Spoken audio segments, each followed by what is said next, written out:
নমস্কার বন্ধুরা, তুয়াশ্রী কুকিং চ্যানেলে আপনাদের সবাইকে স্বাগত। আশা করি আপনারা খুব ভালো আছেন। আজকের খয়রা মাছের তেল ঝাল নিয়ে চলে এসেছি।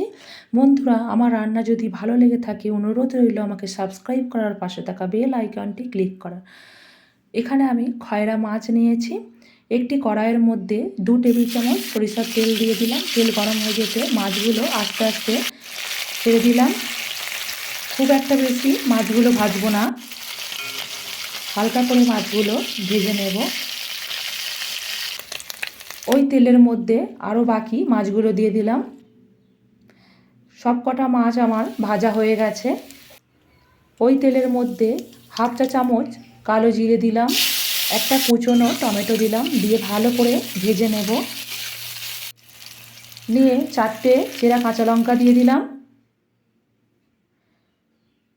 ভেজে নিয়ে 1/2 টিএসপি হলুদ গুঁড়ো দিলাম আর 1/2 টিএসপি লঙ্কা গুঁড়ো দিলাম। দিয়ে ভালো করে তেলের সঙ্গে ভেজে নিয়ে জল দিয়ে দেবো পরিমাণ মতো।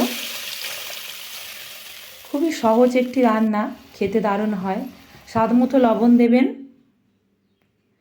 ফুটে ওঠার পর ভেজে রাখা মাছগুলো দিয়ে দিলাম।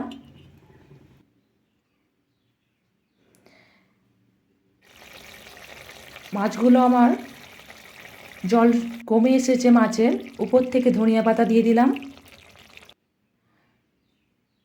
দেখুন, রান্না রেডি হয়ে গেছে। এই মাছ সব কিছুর সাথেই ভালো লাগে, ভাজা, পেঁয়াজ দিয়ে, আলু দিয়ে, তেল ঝাল। কেমন হয়েছে বন্ধুরা? আশা করি আপনাদের ভালো লাগবে, একবার বাড়িতে বানাবেন। বন্ধুরা, আমার চ্যানেলে নতুন হয়ে থাকলেন প্লিজ প্লিজ প্লিজ আমাকে সাবস্ক্রাইব করবেন আর পাশে থাকা বেল আইকনটি ক্লিক করবেন। ভালো থাকবেন, টাটা।